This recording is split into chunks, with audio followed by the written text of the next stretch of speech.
அவுது பில்லாஹி மினஷ் ஷைத்தானிர் ரஜீம். பிஸ்மில்லாஹிர் ரஹ்மானிர் ரஹீம். ரப்பி ஜித்னி இல்மா. 2வது அத்தியாயம் 257வது வசனம் பாருங்கள். அல்லாஹு வலியுல்லதீன, அதாவது வலியு அப்படின்னா பொறுப்பாளன், அல்லாவை பொறுப்பாளனாக ஆக்கிக்கிறவங்க. வலியு அப்படின்னா பொறுப்பாளன். ஆமனு நம்பிக்கை கொண்டார்கள். யுஹ்ரிஜூஹும் அவர்களை வெளியேற்றுகிறான். மினஸ்ஸுலுமாத், ஜுலுமாத் அப்படின்னா இருள்கள். இப்போ இதுக்கு முன்னாடி ஜுலூம் அப்படிங்கிறத இந்த விஷமங்கள், அழிச்சாட்டியங்கள், இதைத்தான் ஜுலூம்னு சொல்லிக்கிட்டு இருந்தான். அதே இது இங்கே இருள்கள்னு வருது. ஸோ இருள் அப்படின்னாலும் டார்க்னஸ் அப்படின்னாலும் அதுலேயுமே புரிந்து கொள்ள முடியாத அளவுக்கான விஷமங்கள். ஓகேவா? அந்த இருள்கள் மைண்டில் வச்சுக்கோங்க. இளநூர், அப்போ இருள்கள்லேருந்து வெளியேற்றி அவங்கள நூறுனா ஒளி, லைட், அந்த நூரை நோக்கி, ஒளியை நோக்கி, வல்லதீன அவர்களை ஒளியை நோக்கி அனுப்புவான். இன்னும் எவர்கள் கஃபரூனா நிராகரித்தார்கள். அவுலியாஹும், அவுலியா நம்ம கேள்விப்பட்ட வார்த்தையாக இருக்குல்ல. ஸோ அவுலியா அப்படின்னா அவர்களின் தோழர்கள். அவுலியா அப்படின்னா என்னோடய ஃப்ரெண்டுன்னு அர்த்தம். ஸோ இன்றைக்கி நம்ம தர்காக்களில் உள்ளவங்களை நம்ம அவுலியாக்கள்னு சொல்கிறோம். பட் அவுலியாக்கள் அப்படிங்கிறது இறைவனுடைய நண்பர்கள் அப்படிங்கிற பெயரால் நம்ம அழைக்கிறோம். பட் என்ன தான் அவங்க நல்ல விஷயங்கள் செய்தாலும் கொண்டாலும் அது அவங்களுடைய தனிப்பட்ட விஷயங்கள். ஸோ அதை மையமாக வச்சு அவங்களிடம் நாம் பிரார்த்தனை செய்கிறதுங்கிறது இந்த ஜுலூமில் ஒரு பகுதி, இந்த இருள்களில் ஒரு பகுதி. அப்போ யார் இறைவனை உற்ற நண்பனாக்குறாங்களோ அவங்கள இந்த ஜுலூம்லேருந்து நீக்கி நூறுக்கு இறைவன் டிரான்ஸ்ஃபர் பண்ணுறான். அவர்களின் தோழர்கள் தாகூத்து. இப்போ இந்த தாகூத்து யார் அப்படின்னா ஷைத்தான்கள் இருந்தாலும் அல்லாஹ் தாகூத் அப்படின்னு மென்ஷன் பண்ணி சொல்கிறான். ஸோ இந்த தாகூத் ஒரு வகையான ஷைத்தான்கள். யுஹ்ரிஜூனஹும் அவர்களை வெளியேற்றுகிறார்கள். மினன்னூரி இலசுலுமாத் அல்லாஹ் அவங்கள இருளிலிருந்து வெளிச்சத்துக்கு அனுப்புகிறான். ஆனால் இந்த தாகூத்தை உற்ற நண்பர்களாக ஆக்கி கொண்டவங்க என்ன பண்ணுறாங்க? உற்ற நண்பர்களாக ஆக்கி கொண்டவர்களை இந்த தாகூத், இந்த ஷைத்தான்கள் என்ன பண்ணுறாங்க அப்படின்னா ஒளியில் இருந்து, மினன்னூரில் இருந்து இலசுலுமாத் இருள்களை நோக்கி அனுப்புகிறாங்க. உலாயிக அஸ்ஹாபுன்னார் அவர்கள்தான் நரகவாசிகள். ஹும் ஃபீஹா ஹாலிதூன், ஹாலிதூன்னா நிரந்தரமானவர்கள். அப்போ இறை நம்பிக்கை கொண்டவருக்கு பாதுகாப்பு அளித்து உதவுபவன் அல்லாஹ் தான். அந்த வலியும் அல்லாஹ் தான், உதவுபவனும் அல்லாஹ் தான். இப்போ அவன் என்ன பண்ணுறான்? அந்த இறை நம்பிக்கை கொண்டவர்களை இருள்களிலிருந்து வெளியேற்றி ஒளியின் பக்கம் கொண்டு வருகிறான். மேலும் இறை நிராகரிப்பை மேற்கொண்டவர்களுக்கு உதவுவோர் தாக்கூத்துகளே ஆவர். அப்போ இறைவன் சொல்கிற விஷயங்களை மறுக்கிறவங்களுக்கு, நிராகரிக்கிறவங்களுக்கு, வெறும் நம்மளுடைய சடங்கு சம்பிரதாயங்களை நிராகரிக்கிறவங்க இல்லை, அவன் சொன்ன எல்லா தலையீடுகள்லையுமே, குடும்ப தலையீடாக இருக்கட்டும், பொருளாதார விஷயங்களாக இருக்கட்டும், இன்னும் வாழ்வியல் விஷயங்களாக இருக்கட்டும், அரசியல் விஷயங்களாக இருக்கட்டும், இப்படி எல்லா இதுலேயுமே இறைவனை நிராகரிக்கிறவங்களுக்கு யார் உதவுறாங்களாம்? தாக்கூத்துகள் உதவுறாங்களாம். இப்போ இவங்க என்ன பண்ணுறாங்கன்னா ஒளியிலிருந்து அவங்கள வெளியேற்றி இருள்களின் பக்கம் கொண்டு செல்கின்றனர். அப்போ இந்த தாக்கூத்துக்களுடைய முதல் வேலை என்னென்னா நம்மளுடைய ஒளிமயமான வாழ்க்கையிலேருந்து அப்படியே இருட்டுக்குள்ளே தள்ளுறது. நம்ம சிந்திச்சு பார்க்கணும், யார் இந்த வேலையை இன்னைக்கு செய்கிறா? ஸோ ஒவ்வொரு சோஷியல் மீடியாவும், ஒவ்வொரு இன்ஃப்ளூயன்சர்ஸும், ஏன்னா ஒவ்வொரு பெரிய பெரிய மீடியாஸ் ஏதோ எங்கேயோ ஒன்று நடக்கிறத திரும்ப திரும்ப திரும்ப திரும்ப போட்டு காமிச்சு நம்ம வாழ்க்கையவே சூனியமயமாக ஆக்கி ஒரு ஒரு குறிப்பிட்ட காலத்துலலாம் நம்மளை ரொம்ப வதைத்து வாட்டின விஷயம் என்னது? அந்த கொரோனா, அந்த சோஷியல் மீடியா அதை எப்படி பரவ வச்சுச்சு அப்படிங்கிறதெல்லாம் நம்ம பார்க்க முடியுது. அது அல்லாமல் இருக்கிற எல்லா விஷயங்களும் இன்றைக்கி நம்ம நல்லா படித்தா நல்ல நிலைமைக்கு போகலான்ற ஒரு நம்பிக்கையை ஏற்படுத்தி இறைவனுடைய விஷயங்கள்லேருந்து நம்ம வந்து மாறி ஒன்றும் இல்லை, லோன் எடுத்தால் தான் எனக்கு வீடு கட்ட முடியும், என்னால் நல்ல எஜுகேஷன் பண்ண முடியும். இன்றைக்கெலாம் பெரிய பெரிய காலேஜஸில் எஜுகேஷன் லோன் அப்படிங்கிறத ஸ்டூடெண்ட்ஸ்க்கு அவங்க கொடுத்துட்டே இருக்காங்க. அப்போது லட்சமாக கொடுத்து ஒரு ஒரு ஹையர் ஸ்டடீஸை படிக்கிறாங்க. படிச்சுட்டு ஒரு லட்சத்தில் கட்டி படிச்சுட்டு வெளியே வரும்போது ஒரு 20,000 30,000 சம்பளம். இந்த 20,000 30,000 சம்பளத்தை நீங்கள் சாதாரணமாக ஒரு நார்மல் டிகிரி படித்தவங்களும் வாங்குகிறான். இப்போ இவங்க 2 பேர்த்துக்கும் என்ன வித்தியாசம்? ஆனாலும் இந்த தாக்கூத் என்ன பண்ணுது, உங்களை வந்து பொய்யான விஷயங்கள், சத்தியங்கள் கொடுத்து நீங்கள் பெரிய லெவல் வந்துடுவீங்க, இந்த காலேஜில் படித்தாவே உங்களுக்கு கெத்தாக இருக்கும், நீங்கள் மாஸாக இருக்கலாம், ஸோ இன்னும் இந்த காலேஜில் படித்தா வெளியில் உங்களுக்கு ஒரு நல்ல ஃபேம் இருக்கும், இந்த ஸ்கூலில் உங்கள் குழந்தைங்கள படிக்க வச்சா உங்களுக்குன்னு ஒரு நல்ல மரியாதை இருக்கும். இந்த மாதிரியான சூழலையெல்லாம் இந்த தாக்கூத்துகள் ஏற்படுத்தி இவங்களை என்ன பண்ணுறாங்க, ஒளியிலிருந்து இருளுக்கு அனுப்புகிறாங்க. எத்தனை பேரண்ட்ஸ் தங்களுடைய வருமானத்தையும் விட அதிக அளவான பணம் கொடுத்து அவங்க வந்து ஒரு சின்ன எல்கேஜி யூகேஜிக்கே அவ்வளோ பணம் கொடுக்க வேண்டியதாக இருக்குது இன்றைக்குள்ள சூழலுக்கு. அப்போ அவங்களுடைய வாழ்க்கையே இருளாகுது. இறைவன் சொல்கிறான், நீங்கள் உங்கள் ஃபேமிலியோட சந்தோஷமாக இருங்க, அதுக்காக லீவு கூட தரான். சாட்டர்டேஸில் நீங்கள் பனு இஸ்ராயலுக்கு சாட்டர்டேஸ், நமக்கு வந்து ஃப்ரைடே. உங்களுடைய அந்த அலுவல்களெல்லாம் விட்டுட்டு இறைவனை தொழுவுங்கன்னா தொழுதுட்டு அதுக்கப்புறம் நீங்கள் ரெஸ்ட் எடுங்க அந்த நாள். ஆனால் நம்ம என்ன பண்ணுறோம், அன்னைக்கும் நம்ம உழைச்சாதான் நமக்கு. அப்போ இன்றைக்கி எல்லா கம்பெனிஸையும் அப்படி தான் ஆயிடுச்சு. அன்றைக்கும் நம்ம உழைக்கிற மாதிரி தான் கம்பெனிஸ் ஆயிடுச்சு.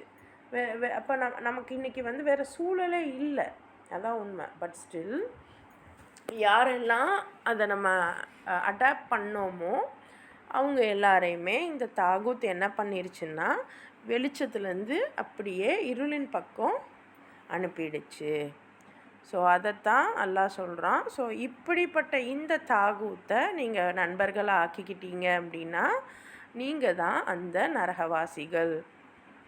இப்போ இந்த நரகவாசிகள் என்றென்றும் அந்த நரகத்தில் வீழ்ந்து கிடப்பாங்க அப்படின்னு இறைவன் சொல்கிறான். அடுத்த ஆயத்து பாருங்கள்.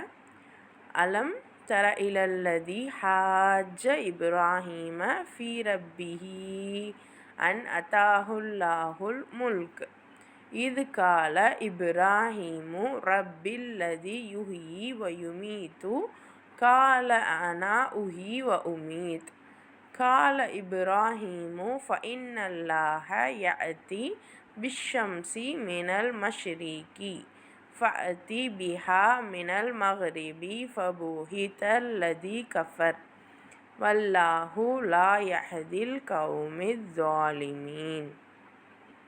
அப்போ அலம் தர நீர் கவனிக்கவில்லையா, இல்லல்லதி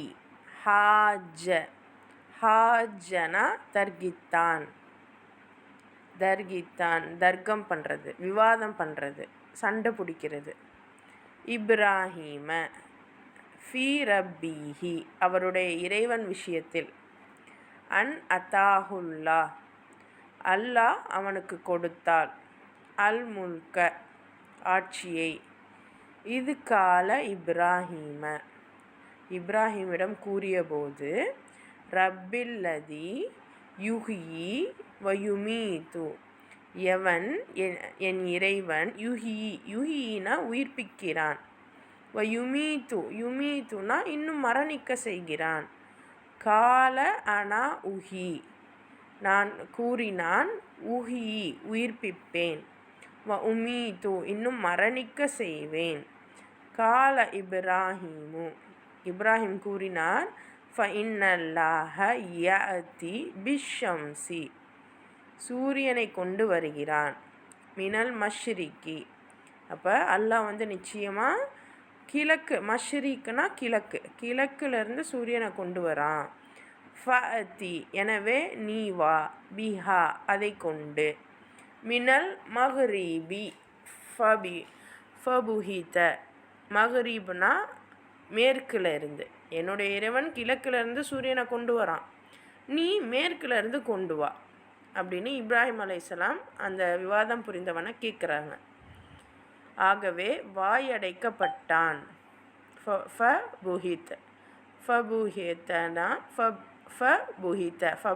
ஃபபுஹித ஆகவே வாயடைக்கப்பட்டான், அல்லதி கஃபர எவன் நிராகரித்தான், வல்லாஹு லா யஹ்தி யஹ்தினா நேர்வழி, யஹ்தி அப்படின்னாவே நமக்கு இப்போ பரிச்சயமாயிரணும் நேர்வழி பெறுறது.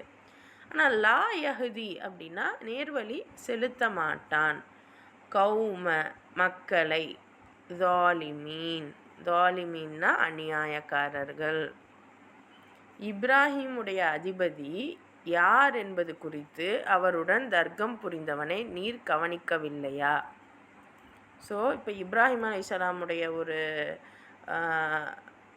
ஒரு ஹிஸ்ட்ரி, ஒரு பார்ட் ஆஃப் ஹிஸ்ட்ரியை இறைவன் இங்கே சொல்கிறான். பாருங்கள், நல்லா சிந்திச்சு பாருங்கள். அந்த தாக்கூத் பற்றின விஷயத்த சொல்லிட்டு இதை சொல்கிறான். இப்போ தாக்கூத்தோடு நீங்கள் சேராதீங்க, அவன் உங்களை இருளில் தள்ளிடுவான் அப்படிங்கிற விஷயத்த குறிப்பிட்டுட்டு அடுத்து அல்லாஹ் என்ன சொல்கிறான் அப்படின்னா, இப்ராஹிம் கிட்ட ஒருத்தவன் வந்து தர்க்கம் புரிஞ்சானே, அதை நீங்கள் பார்க்கலையா? அல்லாஹ் அவனுக்கு ஆட்சி அதிகாரம் வழங்கியிருந்த காரணத்தினால அவன் தர்க்கம் புரிந்தான். அப்போ அல்லாஹ் வந்து அவனுக்கு ஒரு ஆட்சி அதிகாரம், அப்போ அந்த இடத்துல ஒரு நல்ல ஃபுல்லாக கவர்மெண்ட்டில் இருந்த ஒரு அரசன் அவங்கள கேள்வி கேட்டிருக்கான். ஸோ அந்த காரணத்தினால அவன் தர்க்கம் புரிகிறான். என்கிட்ட தான் இவ்வளவும் ஆட்சி இருக்குது, அப்போ நான் தான் எல்லாமே அப்படின்ற ஒரு கர்வம் வந்ததன் விளைவாக இவன் வந்து தர்க்கம் புரிகிறான். ஆனால் எவன் வாழ்வையும் மரணத்தையும் அளிக்கிறானோ அவனே என்னுடைய அதிபதி என இப்ராஹிம் கூறியதற்கு, நானும் வாழ்வையும் மரணத்தையும் அளிக்கிறேனே என்று அவன் கூறினான். அப்போ இப்ராஹிம் முதல்ல சொல்கிறாரு, யார் வந்து வாழ்க்கையை கொடுக்குறாங்க, யார் மரணத்தை கொடுக்குறாங்க, இவங்க தான் என்னுடைய அதிபதி அப்படின்னு இப்ராஹிம் அலைஹிஸ்ஸலாம் சொல்கிறாங்க. அப்போ இவன் என்ன சொல்கிறான், ஆமாம், ஒரு மன்னனும் ஒரு அரசனும் நினச்சா என்ன பண்ணலாம், ஒருத்தனை வாழவும் வைக்கலாம், அவனுக்கு மரண தண்டனை கொடுத்து அவனை கொலையும் செய்யலாம், யாரும் அவனை கேள்வி கேட்க முடியாது. ஸோ அதைத்தான் அவன் சொல்கிறான், என்னாலையும் வாழ வைக்கவும் முடியும், மரணத்தையும் கொடுக்க முடியுமே அப்படின்னு சொல்கிறான். அதற்கு இப்ராஹிம் அலைஹிஸ்ஸலாம் சொல்கிறாங்க, அப்படின்னா அல்லாஹ் சூரியனை கிழக்கிலிருந்து உதிக்க செய்கிறான், நீ அதை சற்று மேற்கிலிருந்து உதிக்க செய் அப்படின்னு சொல்கிறாங்க. இது நடக்கிற காரியமா? அப்போது இவன் வந்து திகைச்சு போய் நின்றுட்டான். ஸோ என்ன தான் இவன் மறுத்து பேசினாலும், அந்த அரசன் சத்தியத்தை மறுத்து பேசினாலும் என்னாகுது, இந்த வார்த்தையை கேட்ட பிறகு அவனால் பதில் எதுவுமே சொல்ல முடியலை. இப்போ அல்லாஹ் அக்கிரமம் புரிபவர்களை நேர்வழிப்படுத்துவதில்லை. இப்போ இன்றைக்கி காலகட்டத்திலையும் நமக்கு வாழ்க்கை தர்றது, நம்மளுடைய வாழ்வாதாரம், நம்மளுடைய உயிர் எல்லாமே வந்து இறைவன் கைவசம் இருக்கிறதாக சொல்லுறோம். ஆனால் யார் கைவசம் வச்சு நம்ம இருக்கோம் அப்படின்னு பார்த்தோம் அப்படின்னா, தாகூத் அப்படிங்கிறத தாகூத்தாவே நீங்கள் வச்சுக்கோங்க. அதை நான் யார் என்னன்னெலாம் சொல்லலை, குரானில் உள்ளதை நீங்கள் அப்படியே பார்த்துட்டே வாங்க.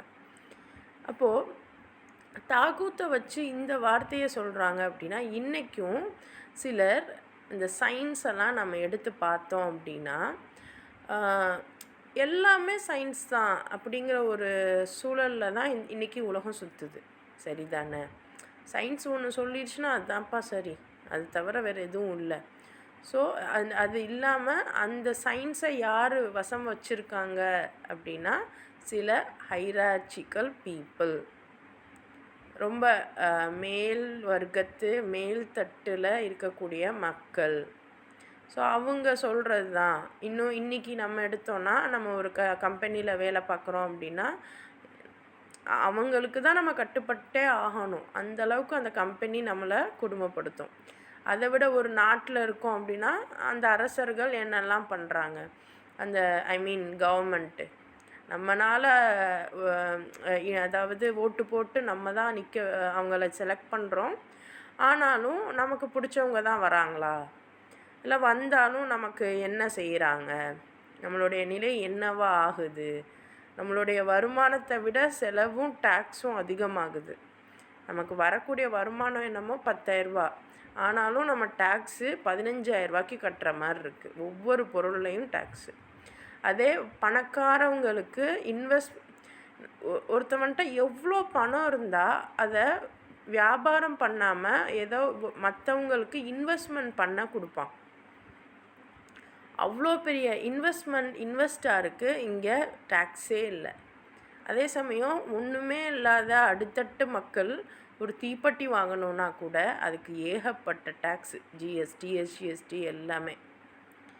அப்போது இந்த மாதிரி எல்லாமே மாறி இருக்குது. அதைத்தான் நம்ம ஃபாலோ பண்ண சொல்லி நம்மளை தூண்டுறாங்க. வேறு வழி இல்லை, நம்மளும் அதை தான் ஃபாலோ பண்ணுறோம். அப்போ இவங்க எல்லாம் நாங்கள் தான் பெருசு அப்படின்னு இன்றைக்கி சொல்லக்கூடிய மக்களுக்கும், யாரெல்லாம் மேல்தட்டு வர்க்கத்தில் இன்னும் பேங்கிங் யார் வச்சுருக்காங்க, முக்கியமாக இன்றைக்கி இருக்கக்கூடிய ஒட்டுமொத்த உலகமும் யார் கைவசம் இருக்கிறதாக நினச்சிக்கிட்டு இருக்காங்க. இன்னும் இந்த ஜெனோசைட்ஸ் இவ்வளோ பேரை கொன்னுட்ருக்காங்க. இப்படி எல்லாருக்கிட்டையுமே எல்லாருமே இன்றைக்கி இதே மாதிரி தான் பேசுகிறாங்க. நாங்கள் நினச்சா நீங்கள் நல்லபடியாக வாழலாம், நாங்கள் நினச்சா நீங்கள் இன்றைக்கே சாகலாம் அப்படின்னு தான் சொல்கிறாங்க. ஆனால் உண்மையிலேயே இவங்க இப்ராஹிம் அலைஹிஸ்ஸலாம் கேட்ட மாதிரி இவங்கக்கிட்ட நம்ம கேட்டோம் அப்படின்னா இவங்கனாலையும் வாய் திறக்க முடியாது. ஏன்னா இறைவன் யாராலையுமே செய்ய முடியாத எல்லா வேலைகளையும் செய்யக்கூடிய ஒரே ஆள் அவன் மட்டும்தான். ஆல் மீன்ஸ் ஒரே என்ன சொல்கிறது, அவனை ஒரே கேரக்டரிஸ்டிக் அவன் மட்டும்தான், இறைவன் மட்டும்தான்.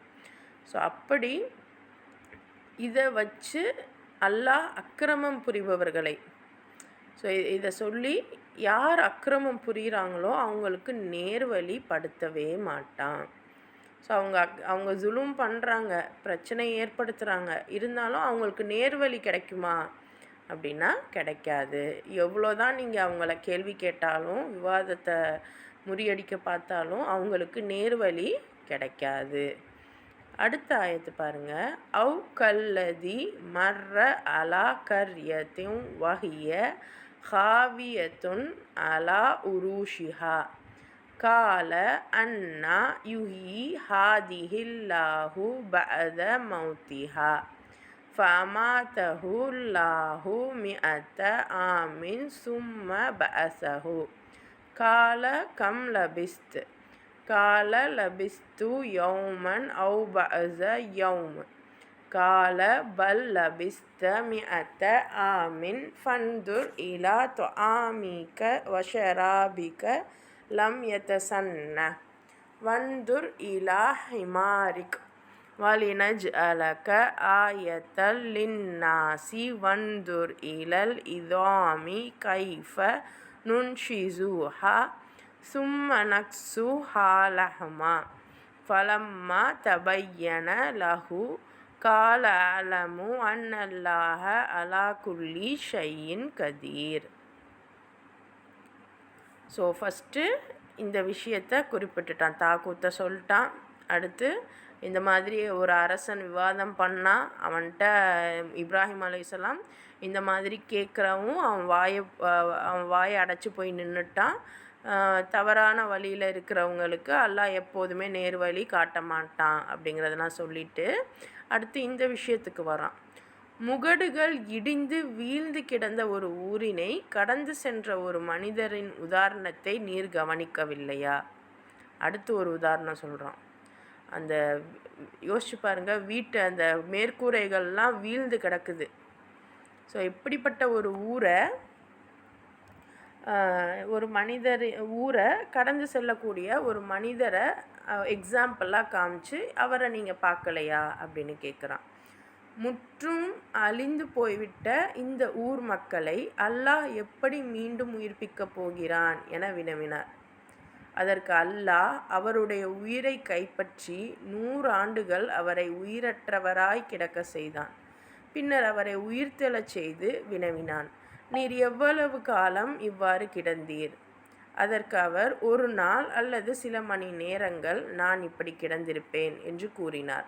அல்லாஹ் கூறினான், இல்லை, இந்நிலையிலேயே நீர் 100 ஆண்டுகள் கிடந்தீர். உம்முடைய உணவையும் பானத்தையும் சற்று பாரும், அவை சிறிதும் கெட்டு போகவில்லை. மேலும் உம்முடைய கழுதையை பாரும், அதன் எலும்புகள் கூட மக்கி போய்விட்டன. உம்மை மக்களுக்கு ஒரு சான்றாக விளங்க செய்வதற்காகவே நாம் இவ்வாறு செய்தோம். அந்த எலும்புகளை நாம் எவ்வாறு ஒன்று சேர்த்து பின்னர் சதையால் அவற்றை போர்த்துகிறோம் என்பதை பாரும். இப்படி உண்மை அவருக்கு தெளிவான போது, திண்ணமாக அல்லாஹ் எல்லா பொருள்களின் மீதும் பேராற்றல் உடையவன் என்பதை நான் அறிகிறேன் என்று கூறினார். இப்போவும் அந்த தாக்கூத்துக்கு கீழே தான் இதெல்லாம் இறைவன் சொல்கிறான். ஸோ இன்றைக்கும் எவ்வளோ பிரச்சனைகள் பண்ணியும் நம்ம இறைவன்கிட்ட திருப்பி மீளுவோம். நம்ம இவ்வளோ பிரச்சனை பண்ணுறோமே, இவ்வளோ தவறான செயல்கள் செய்கிறோமே, இறைவன் என்ன நம்மளை பண்ணிட போகிறான் அப்படிங்கிற நம்பிக்கையில் தானே இவ்வளோ அழிச்சாட்டியங்கள் உலகத்தில் நடக்குது. இந்த தாக்கூத்தை நண்பனாக ஆக்கிக்கிட்டு இன்றைக்கி இறைவன் கேட்குறான், ஒரு மனிதர் இந்த மாதிரி தான் ஒரு ஒரு ஒரு நகரத்தை கடந்து போகிறாரு. அந்த நகரம் பார்த்திங்க அப்படின்னா முகடுகள் எல்லாம் வீழ்ந்து கிடக்குது. இந்த இடத்துல இருந்த மக்களை இறைவன் எப்படி மீண்டும் உயிர்ப்பித்து எழுப்புவான் அப்படின்னு அவங்க யோசிக்கிறாங்க. ஏன்னா ரொம்ப முகடுகள் உடஞ்சி போச்சுன்னா இன்றைக்கி பலஸ்தீனில் நம்ம பார்க்குறோம் இல்லையா, அந்த மாதிரி ஒரு அதை விட இன்னும் சிறப்பாக யோசிக்கணும் அப்படின்னா ஒரு எந்த நமக்கு தெரிஞ்சது இதில் இருக்குது பார்த்திங்களா, நம்மளுடைய அது பேர் என்ன, தனுஷ்கோடி, இன்னும் வேறு சில இடங்கள் ஹஞ்சதரோ இதிலெல்லாம் பார்த்தா தெரியும், ரொம்ப ஒன்றுமே இல்லாமல் இருக்கும். ஸோ இந்த மாதிரியான ஊர் சைடு போன ஒருத்தவர் இங்கே அந்த மக்கள்லாம் இறந்துருப்பாங்களே, அவங்கெல்லாம் என்ன எப்படி அல்லாஹ் உயிர்ப்பிப்பான் அப்படின்னு யோசிக்கும்போது அல்லாஹ் இவரையே ஒரு 100 வருஷம் என்ன பண்ணிடுறான், இறக்க வச்சு அதற்கு பிறகு உயிர் கொடுக்குறான். அப்போ தூங்குன மாதிரி சம்வாட். அப்போ இவர்கிட்ட கேட்குறான், நீங்கள் எவ்வளோ நாள் தூங்குனீங்க? இவர் ஏதோ ஒரு நாள் எதுவும் தூங்கிட்டேன் போல், ரொம்ப நேரம் தூங்கின மாதிரி இருக்குது. அல்லாஹ் சொல்கிறான், இல்லை, நீங்கள் உங்களுடைய உணவை பாருங்கள், அது கெட்டு போகாமல் இருக்குது. ஆனால் உங்களுடைய கழுதையை பாருங்கள், அது மக்கி போயிடுச்சு. இன்னும் மக்கி போனதுலேருந்தும் எலும்பை எடுத்து அவன் ப்ராப்பராக அந்த கழுதையை மீண்டும் அவர் முன்னாடியே உயிர் பெற வச்சுருக்கான் இறைவன். அப்போது இதை பார்த்து அவர் புரிஞ்சுக்கிறாரு, இறைவன் எல்லா பொருள்களின் மீதும் பேராற்றல் உடையவன், இதை நான் தெரிஞ்சுக்கிட்டேன் அப்படின்னு அவர் சொல்கிறாரு. இதே நிலைமை தான் இவங்களுக்கும். ஸோ இவங்க நினச்சிக்கிட்டு இருக்காங்க, இன்னும் நம்மளும் நினப்போம். நான் உண்மையிலேயே இறைவன் ஒரு அத்தாட்சியாக இதை சொல்கிறான். ஒரு குரானில் ஒரு கதை வருது அப்படின்னா அது கதையாக பார்க்கக்கூடாது. இதை சொல்லி இறைவன் நம்மளை கவனமாக இருக்க சொல்கிறான்னு அர்த்தம். ஸோ அவங்களுக்கு இதெல்லாம் தெரியும். யார் இஸ்லாத்தில் உள்ளவர்களை தவிர மற்ற எல்லாருக்குமே குரானை ஓரளவு அத்துப்படி தான். அதனால தான் அவங்க பல விஷயங்களில் பயப்படுறாங்க. அவங்க பயப்படுறாங்களா அப்படின்னா ஆமாம் பயப்படுறாங்க. அதனால தான் இம்மையிலேயே இந்த உலகத்திலேயே ரொம்ப சுகபோகமாக வாழ்ந்துடணும்னு நினைக்கிறாங்க.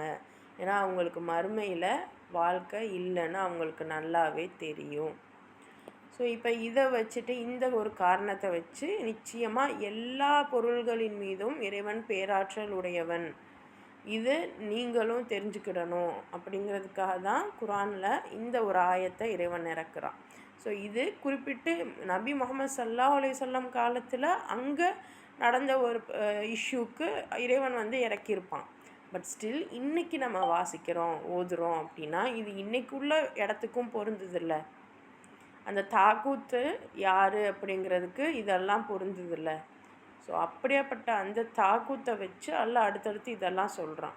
ஸோ நம்ம உற்று கவனிக்கக்கூடியவர்களாக இருக்கணும். அடுத்த ஆயத்து பாருங்கள். இது கால இப்ராஹீமு ரப்பி அரினி கைஃப துஹியில் மௌத்தா கால அவலம் துமின் கால பலா வலாக்கில் லியத்மா இன்ன கல்பி கால ஃபஹுத் அர்பஅத்தம் மினத் தைரி ஃபசுர்ஹுன்ன இலைக்க சும்மஜ் அலா குல்லி ஜபலிம் மின்ஹுன்ன ஜுஸ்அன் தும்மத் ஊஹுன்ன யஅத்தியனக சஅயா வஅலம் அன்னல்லாஹ அஸீஸுன் ஹக்கீம். அப்போ என் அதிபதியே, மரித்தோரை இறந்தவங்களை நீ எவ்வாறு உயிர்ப்பிக்கிறாய் என்பதை எனக்கு காண்பிப்பாயாக அப்படின்னு இப்ராஹிம் அலைஹிஸ்ஸலாம் கூறிய அந்த சந்தர்ப்பத்தை நினைச்சு பாருங்க அப்படின்னு இறைவன் சொல்கிறான். அப்போ அந்த இறைவன் என்ன சொல்கிறான், நீங்கள் நம்பிக்கை கொள்ளலையா அப்படின்னு கேட்டான். அப்போ இப்ராஹிம் அலைஹிஸ்ஸலாம் சொல்கிறாங்க, ஆம் நம்பிக்கை கொண்டேன், எனக்கு நம்பிக்கை இருக்குது, ஆனாலும் என்னுடைய மனம் அமைதியடையும் பொருட்டு இவ்வாறு கேட்கிறேன் அப்படின்னு சொல்கிறாங்க. அதுக்கு அல்லாஹ், அப்படின்னா நீங்கள் 4 பறவைகளை பிடிச்சிட்டு வாங்க, அவற்றை நல்லா பழக்கி உங்கள் கூடையே நல்லா இணக்கமாக வச்சுக்கோங்க. அப்புறம் அவற்றை துண்டுகளாக்கி, அதை வெட்டி துண்டுகளாக்கி ஒவ்வொரு பாகத்தையும் ஒவ்வொரு மலையில் வைத்திருங்க. ஸோ ஒவ்வொரு மலையில் அப்படியே இப்போ அந்த இடத்துல இருந்த ஒரு ஜியோகிராஃபிக்கல் கண்டிஷனில் இறைவன் சொல்கிறான், ஒவ்வொரு மலையில் நீங்கள் வச்சுருங்க. பிறகு அவற்றை நீங்கள் கூப்பிடுங்க, அவை உம்மிடம் விரைந்து வந்துடும். மேலும் அல்லாஹ் நிச்சயமாக வல்லமை மிக்கோனும் நுண்ணறிவுடையோனுமாக இருக்கிறான் என்பதை நன்கு அறிந்து கொள்ளும் என கூறினான். இப்போ இப்ராஹிம் அலைஹிஸ்ஸலாம் வந்து அல்லாஹ் கிட்ட இந்த மாதிரி கேட்குறாங்க, எல்லாம் இறந்த பிறகு மனிதர்களை நீ எப்படி உயிர்ப்பித்து எழுப்புவ, எனக்கு கொஞ்சம் காமி. அப்போ அல்லாஹ் கேட்குறான், நம்பிக்கை இல்லையா உங்களுக்கு? இல்லை எனக்கு நம்பிக்கைலாம் இருக்குது. இப்ராஹிம் அலைஹிஸ்ஸலாம் ஒட்டுமொத்த உம்மத்துக்குமே தலைவர். அப்போ இவருக்கு ஏன் இது டவுட் ஆகுது அப்படின்னா, நாளை பின்ன இவர்கிட்ட கேட்பாங்க. ஸோ அப்போ ஒரு நபிக்கு எந்த அளவுக்கு எஜுகேஷன் இம்பார்ட்டண்ட்டுங்கிறது பாருங்கள். அவருக்கு நம்பிக்கை இருந்தாலுமே அவர் இதை ப்ராப்பராக புரிஞ்சிருக்கணும். இப்போ அதுக்காக அல்லாஹ்கிட்ட அகெயின் அவருடைய டவுட்டை கிளாரிஃபை பண்ணிக்கிறாரு. ஸோ ஒவ்வொரு நபிமார்களுமே இப்படித்தான் இருந்தாங்க. எல்லாமே அந்த நபிமார்களுக்கு தெரியாது, இறைவன் சொல்லி கொடுத்தது மட்டும்தான் தெரியும். அவங்களே இறைவன்கிட்ட கேள்விகள் டவுட்ஸ் கேட்கக்கூடியவர்களாக தான் இருந்தாங்க. அந்த சூழலில் இன்றைக்கி சிலர் வந்து நம்ம நபி முகமது ஸல்லல்லாஹு அலைஹி வஸல்லம் எல்லாமே தெரிந்தவர், அவர்கிட்ட நம்ம இப்போ துவா கேட்டாலும் கூட கியாமத்தில் நமக்காக வாதாடுவார் அப்படின்னு சொல்கிறோம். ஆனால் உண்மையிலேயே எந்த நபியுமே வந்து இறைவனிடம்தான் எல்லாமே கேட்குறாங்க. ஸோ இப்ராஹிம் அலைஹிஸ்ஸலாமும் அல்லாஹ்கிட்ட நம்பிக்கை இருக்குது, ஆனாலும் எனக்கு ஒரு கிளாரிட்டி வேணும், எனக்கு என்னோடய மன அமைதிக்காக எனக்கு கொஞ்சம் காமியா அல்லாஹ் அப்படின்னு கேட்கும்போது அல்லாஹ் சொல்கிறான், ஒரு 4 பறவையை எடுத்து அதை நீங்கள் நல்ல முறையில் வளர்த்து அதை நீங்கள் அறுத்து வெவ்வேறு இடங்களில் போட்டாலும் நீங்கள் அதை பேர் சொல்லி கூப்பிட்டீங்கன்னா அது உடனே அப்படியே வரும். ஏன்னா அதுக்கு என்னால் சக்தி பெற முடியும், நான் அதை வந்து அப்படி செய்ய முடியும் அப்படின்னு இறைவன் காண்பிக்கிறான். அப்போ இன்றைக்கி இவ்வளோ இஷ்யூஸ் நடக்குதுல்ல, நம்ம இஸ்லாமே வந்து பார்த்திங்கன்னா எல்லா இடத்துலையும் பிரிஞ்சு தான் இருக்குது. ஓவராலாக எடுத்தோன்னா ஷியா சுன்னியாக இருக்குது. அடுத்து நம்ம ஊருக்குள்ளே வந்தால் அது பேர் என்ன, ஏதோ மத்ஹபுகள்லாம் ரொம்ப நிறையா இருக்கும். எனக்கு தெரிஞ்சு ஷாஃபி, ஹனஃபி, அது தவிர்த்து எக்கச்சக்கம் இருக்குது. ஒரு 5 இது சொல்லுவாங்க, எனக்கு ஞாபகம், எனக்கு தெரியல அதெல்லாம். ஆனால் அப்படி பிரிஞ்சிருக்கு. அது இல்லாமல் தமிழ்நாடுக்குள்ளே அதை விட சிறப்பாக தௌஹீது சுன்னத்துன்னு பிரிஞ்சிருக்கு. தௌஹீதுக்குள்ளேயே இன்னும் ஏதோ ஒன்று ரொம்ப அப்படி பிரிவுகளாக ரொம்ப அதிகமாக இருக்குது. ஆனால் அல்லாஹ் நாடுனா எவ்வளோதான் நீங்கள் பிரித்து போட்டாலும் அகெயின் ஒன்று சேர்ந்து வரும். அது இறைவனுடைய கைவசம் இருக்குது. ஸோ இன்றைக்கி மேபி நம்ம உம்மத்து இப்படி பிரிஞ்சாப்பில் நமக்கு தெரியலாம். ஆனால் எப்படி இப்ராஹிம் அலைஹிஸ்ஸலாமுக்கு இறைவன் இந்த சான்றை காமிச்சானோ, ஏன்னா மற்ற சான்று கூட காமிச்சிருக்கலாம். ஸோ இப்படி ஒரு சான்று இருக்குன்னா இதுலேருந்து நம்ம ஏதாவது படிப்பினை எடுக்கணும். ஸோ நம்ம உம்மத்தும் கூட, இஸ்லாமிய உம்மத்தும் கூட பல பிரிவினைகள் இருந்தாலும் கூட, பல கருத்து வேறுபாடுகள் இருந்தாலும் கூட, நிச்சயம் அந்த இறைவனுடைய கிருபையால் ஒன்று கூப்பிட்டா வரக்கூடிய அளவுக்கு. ஏன்னா இன்றைக்கி இது கியாமத்துடைய நிழலாக இருக்குது. கியாமத்து வெகு விரைவில் இருக்கிறாப்புல இருக்குது.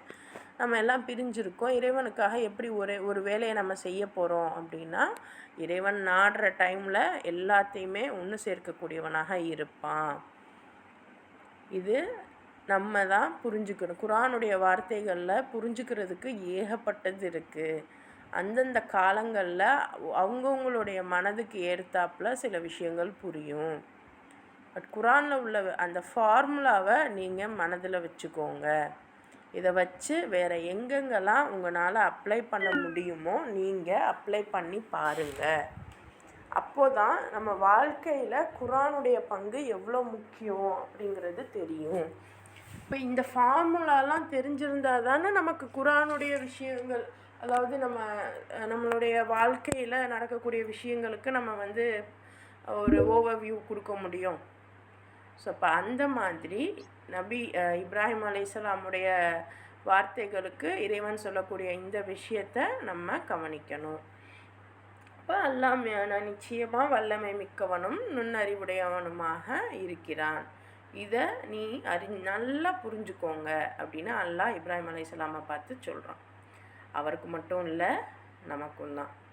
அடுத்து மஸலுல்லதீன யுன்ஃபிகூன அம்வாலஹும் ஃபீ சபீலில்லாஹி கமஸலி ஹப்பத்தின் அம்பதத் சப்அ சனாபில ஃபீ குல்லி சும்புலத்தின் மிஅத்து ஹப்ப வல்லாஹு யுதாஇஃபு லிமன் யஷா வல்லாஹு வாசியுன் அலீம்.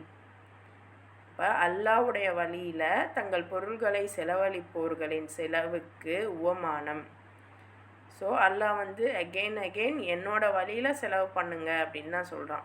ஸோ அவனுடைய வழியில் செலவு பண்ணுறவங்களுக்கு உவமானமாக அல்லாஹ் என்ன சொல்கிறான் அப்படின்னா, ஒரு தானிய விதையை பயிரிடுவது போன்றது. அதிலிருந்து 7 கதிர்கள் முளைக்குது. ஒவ்வொரு கதிரும் 100 தானிய மணிகளை கொண்டுள்ளது. அப்போ ஒரே ஒரு தானியத்தை நம்ம பயிரிட்டோம் அப்படின்னா ஒரு தானியத்தில் 7 கதிர்கள் வருதான். விவசாயத்தை குறிப்பிட்டு அல்லாஹ்வுடைய வழியில் செலவு செய்கிறத இறைவன் குறிப்பிட்றான். ஸோ அந்த 7 கதிர்களில் ஒவ்வொரு கதிரும் 100 தானிய மணியை கொடுக்குது. அப்போ ஒவ்வொரு செயலுக்குமே, ஒரு சின்ன செயலுக்கு 100 மடங்கு, 7 + 100 பாருங்கள், 7 கதிர், ஒவ்வொரு கதிர்லையும் 100 தானியம் அப்படின்னா 7 × 100. இப்போ இந்த அளவுக்கான கணக்கு பண்ணவே முடியாத அளவுக்கான பலன்கள் அவங்களுக்கு உண்டு. இவ்வாறு அல்லாஹ் தான் நாடுவோருக்கு அவர்களுடைய நற்செயல்களின் பயன்களை பன்மடங்கு ஆக்குகிறான். மேலும் அல்லாஹ் அதிகம் வழங்குபவனும் யாவற்றையும் நன்கு அறிபவனுமாக இருக்கிறான். இப்போ அல்லாஹ் சொல்கிறான்ல, எனக்கு நீங்கள் கடனாக கொடுங்க, எனக்காக உங்கள் செல்வத்தை நீங்கள் செலவு செய்யுங்க. அப்போ அல்லாஹ்வுடைய பாதை, அல்லாஹ்வுடைய வார்த்தை மேலோங்கணும், அல்லாஹ்வுடைய அந்த ஆட்சி மேலோங்கணும், அல்லாஹ்வுடைய சொற்கள் மேலோங்கணும். அல்லாவுக்காக அல்லாஹ் சொன்ன விஷயங்களை நான் செய்ய போகிறேன் அப்படின்னு நம்ம செலவு செய்யக்கூடிய ஒவ்வொரு விஷயமும். இன்றைக்கி நம்ம எல்லாரும் சேர்ந்து இறைவனுடைய வார்த்தைகளை கேட்குறதுக்காக 1 மணி நேரம் ஸ்பெண்ட் பண்ணுறோம். அந்த 1 மணி நேரத்துக்கு ஒரே ஒரு தானிய மணியை பயிரிடுற மாதிரி அதோட விளைச்சல் என்னவாக இருக்கும்? 7 × 100. ஒவ்வொரு இது என்ன சொல்கிறது, ஒரு பயிரிட்டுட்டோம் அப்படின்னா 7 கதிர் வருமா. 7 கதிர்லேருந்து ஒவ்வொரு கதிர்லையும் 100 தானிய மணியே திருப்பி கிடைக்க போதாம். அப்போ நம்ம என்ன செலவு பண்ணாலும் அதனுடைய ரிவார்டு 700 மடங்கு இருக்கும். இன்னும் இதைத்தான் அல்லாஹ் சொல்கிறான், தான் நாடுபவர்களுக்கு பல மடங்குகளாக அந்த செயல்களுக்கு பயனை நான் கொடுப்பேன். அல்லாஹ் அதிகமாக வழங்குபவனாகவும் நன்கு அறியக்கூடியவனாகவும் இருக்கிறான். சாதாரண நமக்கு யாராவது ஒருத்தவங்க ஃபேவராக பண்ணிட்டாங்கன்னா நம்ம அவங்களுக்கு தாம் தும்னு செய்வோம். அல்லாஹ் படைத்த படைப்பே இப்படி பண்ணுது அப்படின்னா படைச்சவன் எவ்வளோ கொடுப்பான். ஸோ அவனுக்காக நம்ம சின்ன ஒரு சிந்தனை கொடுத்தாலுமே முக்கியமாக அவனுடைய விஷயம், அவனை உயர்த்துறதுக்காக, அவனுடைய வார்த்தைகளை உயர்த்துறதுக்காக, அவன் சொன்ன வேலைகளை செய்கிறதுக்காக, அவனை மட்டுமே நம்ம நம்பி செய்யக்கூடிய செயல்களுக்கெல்லாம் அவன் வெகுமதியை ரொம்ப தாராளமாக கொடுப்பான். ஏன்னா தாக்கூத் இன்றைக்கி அந்த வெகுமதி நான் தரேன்னு சொல்லி தான் மனிதர்களை என்ன பண்ணுறான், எனக்காக வேலை செய்யுங்கன்னு சொல்கிறான். பட் உண்மையிலேயே அல்லாஹ் சொல்கிறான், ஏன் என்னோட வழியில் நீங்கள் வேலை செஞ்சீங்கன்னா, ஸோ சிந்திச்சு பாருங்கள். இதெல்லாம் அல்லாஹ்வுடைய வழியில் வேலை செஞ்சால் இன்றைக்கி நமக்கு இது கிடைக்காதே, இதெல்லாம் நமக்கு சரிபட்டு வராதே அப்படின்னு தோணலாம். ஆனால் உண்மையிலேயே அவன் வழியில் வேலை செஞ்சால் பயன்கள் பல மடங்குகளாக கிடைக்கும். அது இறைவன் வாக்கு தரான். இதை நம்ம புரிஞ்சுக்கிடணும். அடுத்த ஆயத்து பாருங்கள். அல்லதீன யுன்ஃபிகூன அம்வாலஹும் ஃபீ சபீலில்லாஹி சும்ம லா யுத்பியூன மா அன்ஃபகு மன்னன் வலா அதல்லஹும் அஜ்ருஹும் இன்த ரப்பீஹிம் வலா ஹவுஃபுன் அலைஹிம் வலாஹும் யஹ்ஸனூன். எவர்கள் அல்லாஹ்வுடைய வழியில் தங்கள் பொருள்களை செலவு செய்த பின்னர் அதை தொடர்ந்து தாங்கள் செலவு செய்ததை சுட்டி காட்டி பேசாமலும் மனம் புண்பட செய்யாமலும் இருக்கிறார்களோ அவர்களுக்கு உரிய நற்கூலி அவர்களின் அதிபதியிடம் இருக்கிறது. மேலும் அவர்களுக்கு எவ்வித அச்சமும் இல்லை, அவர்கள் துயரப்படவும் மாட்டார்கள். அதில் இன்னொரு ஹைலைட்டும் அல்லாஹ் வைக்கிறான். அல்லாஹ்வுடைய வழியில் செலவு செய்யுங்க அப்படின்னா அல்லாஹ் யாருக்கெல்லாம் செலவு செய்ய சொல்கிறான்? இது வரைக்கும் பெற்றோர்கள், உறவினர்கள், அனாதைகள், ஏழை எளியவர்கள், வழிபோக்கர்கள், இன்னும் இறைவனோட பாதைக்கு போர் புரிகிறாங்க அப்படின்னா அதற்குரிய செயல்கள், இன்னும் இறைவனுடைய பாதையில் ஏதாவது சொல்லித்தராங்க, பாடம் கற்பித்து தராங்க, ஏதோ ஒன்று. போர் மட்டும் இல்லாமல் அவன் வழியில் நம்ம என்னெல்லாம் செலவு செய்கிறோமோ அதெல்லாம். அப்போ கூடவே யார் செலவு செஞ்சு பின்னாடி அதை தொடர்ந்து தங்கள் செலவு செய்ததை சொல்லி காமிக்காமல் இருக்காங்களோ, சிலர் செலவெல்லாம் செய்வாங்க ஆனால் அடிக்கடி சொல்லி காமிப்பாங்க. ஸோ அப்படி சொல்லியும் காமிக்கக்கூடாது. அதே மாதிரி நான் தான் என்னுடைய உறவினர் யாரோ ஒருத்தவருக்கு தொடர்ந்து நான் பணம் கொடுத்துட்டே வரேன். அப்போ அவர் எனக்கு மாறுதலாக ஏதோ செய்கிறாரு. அப்போ போயிட்டு நான் உனக்கு இவ்வளோ நாள் கொடுத்தேன், ஆனால் என்ன நீ இப்படி பண்ணிட்டியே, இல்லை அவரை ரொம்ப இழிவாக பேசுவது, இன்னும் அவங்கள நமக்காக தேவையில்லாத வேலைகளில் ஈடுபடுமாறு சொல்கிறது. ஸோ இப்படி அவங்க மனம் நோகும் விதத்தில் அவங்கள பேசவோ கூடாது. ஸோ இப்படி செய்கிற உதவிகளை, செய்கிற செயல்களை, அல்லாஹ்க்காக செய்கிற செயல்களை வெளிப்படுத்தி கொள்ளாமல், மற்றவங்கள நோகடிக்காமல் இருக்கும்போது நமக்குரிய நற்கூலி அதிபதியிடம் இருக்கிறது. அப்போது நான் செலவு செஞ்சால் மட்டும் பத்தாது, அதை சொல்லி காமிக்காமையும் அவங்கள நோகடிக்காமையும் இருக்கணும். அப்போ தான் கூலி கிடைக்கும். இல்லைனா எவ்வளோ செலவு பண்ணாலும் சொல்லி காண்பிச்சிட்டா கூலியை எதிர்பார்க்க முடியாது. அப்போது இவங்களுக்குரிய நற்கூலி அவங்களுடைய அதிபதிக்கிட்ட இருக்குது, அவங்களுக்கு எந்த பயமும் இல்லை, அவங்க கவலைப்படவும் மாட்டாங்க அப்படின்னு இறைவன் சொல்கிறான். அப்போ ஒன்ஸ் நம்ம வந்து சொல்லி காமிக்கிறோம், இல்லை நம்மக்கிட்ட வாங்கினவங்கள நோகடிக்கிறோம் அப்படின்னா நமக்கு அச்சம் இருக்குது, நமக்கு எந்தவித கூலியும் கிடைக்காதுங்கிறத இங்கேயே புரிஞ்சுக்கிடணும். ஸோ அல்லாஹ் எவ்வளோ விஷயங்களை சொல்லித்தரான் பாருங்கள். எப்படி தர்மம் பண்ணணும், எப்படி உங்கள் செல்வங்களை செலவு பண்ணணும், கூடவே எப்படி அதை நீங்கள் வந்து வெளிப்படுத்தாமல் இருக்கணும், அப்படி வெளிப்படுத்தாமல் இருந்தீங்கன்னா உங்களுக்கு என்ன நிலை அப்படிங்கிறத இறைவன் வந்து ரொம்ப அழகாக எடுத்து சொல்கிறான். அடுத்த ஆயத்து பாருங்கள். கவுலும் மஅரூஃபும் வ மஃபிரத்துன் கைரும் மின் சதக்கத்தின் யத்பஉஹா இதா வல்லாஹு கனியுன் ஹலீம். கனிவான சொல்லும் விரும்பாத விஷயங்களை மன்னித்து விடுவதும் மனம் புண்பட செய்யும் தானத்தை விட சிறப்புடையனவாகும். அதாவது நீங்கள் 1000 காசு கொடுத்துட்டீங்க, 1000 ரூபாய் கொடுத்துட்டு அவங்கள வேதனைப்படுற மாதிரி பேசுகிறீங்க. அதை விட கனிவான சொல்லும், இன்னும் வந்து அவர் நம்மளை ஹர்ட்டே பண்ணியிருந்தாலும் அவரை மன்னிச்சு விடுறதும், நீங்கள் எவ்வளோ தானம் செய்கிறீங்கன்றதை விட இது சிறந்தது. ஏன்னா நீங்கள் தானம் செஞ்சு மற்றவங்க மனசை புண்படுத்தும் விதமாக பேசுகிறத விட இந்த அழகான சொல் சிறந்தது அப்படின்னு இறைவன் சொல்கிறான். மேலும் அல்லாஹ் தன்னிறை உள்ளவனாகவும் சகிப்புத்தன்மை உடையவனாகவும் இருக்கிறான். அல்லாஹ் தன்னிறை உள்ளவனாகவும் சகிப்புத்தன்மை உடையவனாகவும் இருக்கிறான் அப்படின்னா நீங்களும் அப்படி இருங்கன்னு சொல்கிறான். நானே போதும்னு மனசு, நான் தான் உங்களை படைச்சி உங்களுக்கு செல்வமும் கொடுத்து இதை நீங்கள் அவங்களுக்கு கொடுக்கணும்னு அனுப்புகிறேன். ஆனால் நீங்கள் பண்ணுறத நானே சகிச்சுக்கிறேன், நானே சரி இவனால் இதுதான் பண்ண முடியும் அப்படிங்கிறத நானே ஒத்துக்கிறேன். அப்போ நீங்கள் ஏன் வந்து இப்படி இருக்க மாட்டீங்க? நமக்கு இன்றைக்கி கோபம் வரும், இவன் ஏன் இன்னொருத்தவங்கள பார்த்து இவன் ஏன் இப்படி இருக்கான், இவன் ஏன் கொஞ்சம் கூட யாருக்கும் கொடுக்க மாட்டான், இவன் ஏன் இப்படி இருக்கான், இவன் ஏன் இப்படி இருக்கா, அடுத்தவங்கள சொல்லுவோம். ஆனால் நம்ம மற்றவங்கள பார்க்க வேணாம், நம்ம கனிவான சொல்லுவோம், இன்னும் அவங்கள மன்னிச்சிடுவோம். அவங்க நம்மளை ஹர்ட் பண்ணுறாங்க அப்படின்னாலும் அவங்கள மன்னிச்சிடுறோம். அவங்க நம்மளை திட்டுறாங்கன்னு நம்மளும் அவங்கள திட்டும்போது நம்ம மனசு நோகுற மாதிரியே தானே அவங்க மனசு நோகும். அப்போ அந்த இடத்துல நம்ம அமைதியாக இருந்துடலாம்ல. அமைதியாக இருக்கிறது ஃபஸ்ட்டு திங். அதையும் விட சிறப்பானது என்னென்னா அவங்கக்கிட்ட கனிவாக பேசுகிறது. ஒருத்தவங்க கோபமாக கத்துறாங்க அப்படின்னா அவங்களுக்கு அங்கே ஏதோ பிரச்சனை, சரி ஏதோ மனசு சரியில்லாமல் கத்திக்கிட்டு இருக்காப்புல, சரி விடுங்க. நீ எவ்வளோ ஹர்ட் பண்ணாலும் கனிவான சொல்லும்போது நிச்சயமாக அந்த இடமே வந்து ஒரு தன்னிறைவு உள்ளதாக மாறும்.